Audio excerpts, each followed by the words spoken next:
So this is now catching some headlines because for some reason, the player who is no longer even on the Buffalo Bills, yep, Isaiah McKenzie, is complaining about the Bills Bengals playoff game last year. You know, the one in the playoffs where the Bills got smacked up and down the wall? Well, he's now on the Colts.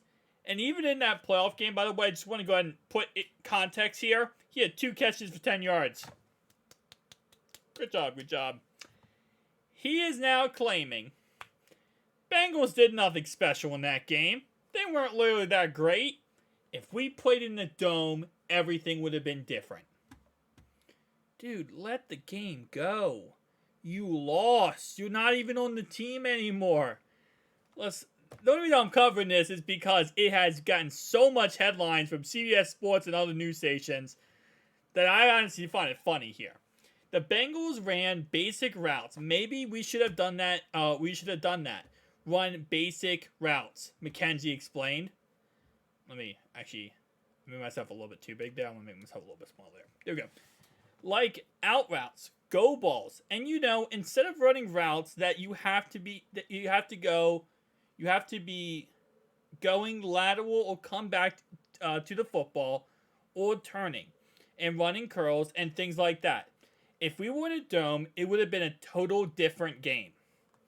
So he's saying pretty much that what the Bengals did on offense wasn't at all, hard to stop. It was easy to stop. It was pretty much basic football, dude.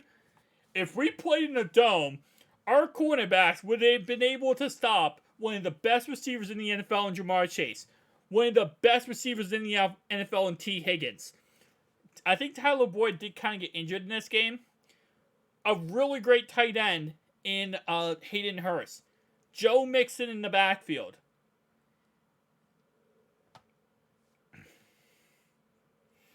If it wasn't for the fact of snow, this was your home turf. This was your home. We went to your house. It wasn't in the jungle. We went to your house. Ugh.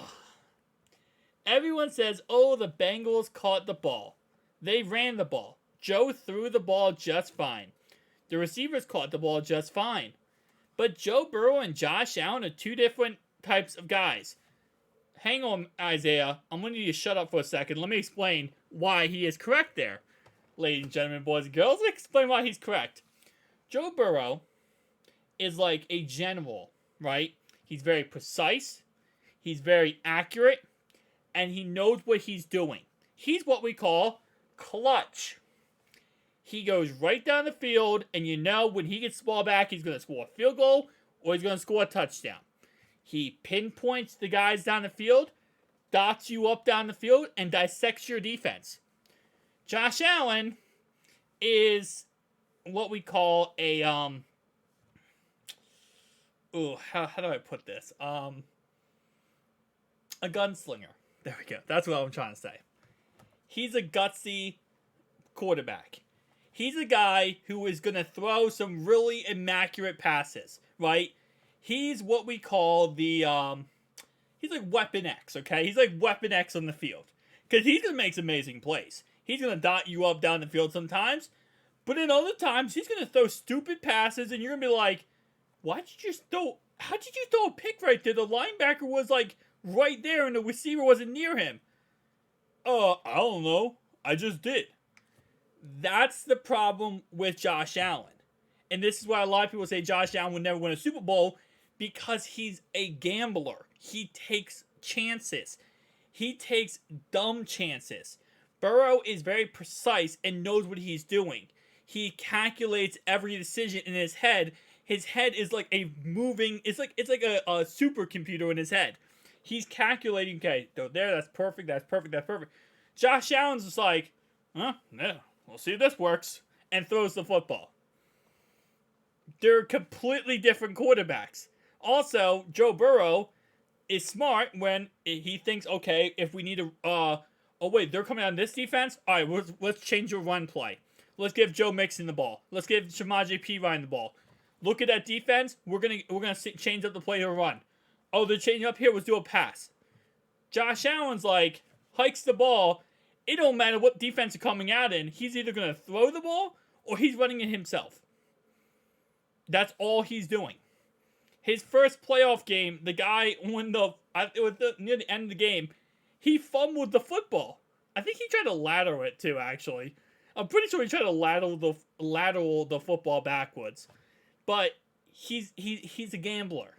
He's he's a Bills fan. Okay, go look up the Bills Mafia, and that is Josh Allen. He's the guy who would, if you had a table on the field, he would want to run through that folding table to get a touchdown. Like, you could set him up on the 1 yard line, he would run through them. It's not the smartest ideas always, but he's a great quarterback because of the fact that he just is himself and he does crazy things. But please, and I'm going to read his next text, but please do not compare a supercomputer to I want to say Marine in a way, but a guy is just going to run through people. Josh has a cannon, and that's how he throws the football. Josh wants to sling. He wants to sling the sling to football, and I was kind of tough for him. I don't even think that was actually English. I think we missed English class, Isaiah. I think we definitely missed English class. Cause I butcher my English sometimes, but come on, my man. I think what he's trying to say here is he has a cannon of an arm, and that's how he throws the football. He just kind of throws deep passes, and he just chucks it, which is true. I think overall, I think both quarterbacks, Burrow and Allen, have great arms when it comes to throw power. I think they can hit anywhere on the field they want to. Allen might have a little bit of better arm overall, like throw power wise, than Burrow, but again, like I said, if he's saying here like he's a gunslinger, then that's kind of what I said. It's kind of how you guys remember how Brett Favre was. That's kind of how Allen is. Favre and Allen are very similar quarterbacks. They just throw the ball around the field and they kind of just take chances. It's not a bad thing, but you're not probably going to go win a Super Bowl doing it. It's humorous to hear how teams based in Buffalo was less prepared to play in the blizzard-like conditions. How a quarterback with tremendous arms wasn't able to power through the snow and the wind. Okay, first off, no. Stop this right here. Because Lamar Jackson's, I think it was his second year, when he played, Baltimore played Buffalo in Buffalo, and it was a windstorm. It was absolutely a massive windstorm. Josh Allen missed 6 touchdowns in that game because literally the wind was so crazy, he kept overthrowing people. Now, he already overthrows people, but he was overthrowing people even more. Like, it was ridiculous. Crazy, right? In that game, Josh Allen could not overcome that at all. He couldn't overcome the wind in the slightest. He missed, I think, like 10 or 15 throws that game because he couldn't overcome it. The only reason why the Bills even beat the Ravens in that game was because Lamar Jackson got to the 1 yard line, and Bengals, do you know what happened? Can we do Dora the Explorer and put a little arrow in the screen? He threw a pick 6 and then got hurt on the same play and had a concussion and was out for the rest of the game, and Tyler Huntley couldn't get the job done. Deja vu? Foreshadowing? Character development?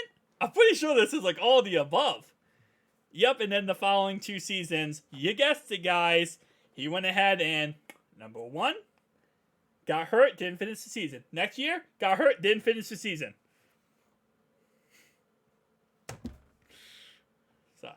Just got a little ahead of myself there. Here we go. Here's the important information. In that game, he had 2 receptions for 10 yards.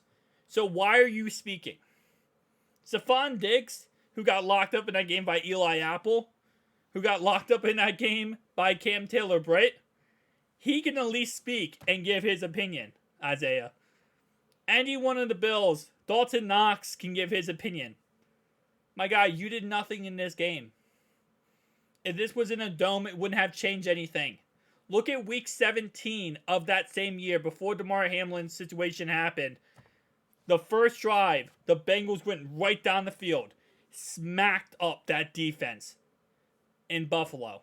And there was no snow and no wind. Then the Bills' first drive barely squeaked down the field and kicked the field goal. And then the second drive, before Damar Hamlin's situation, Bengals were going right back down the field. It was going to be a blowout. It was going to be a slaughter. Don't even. My guy.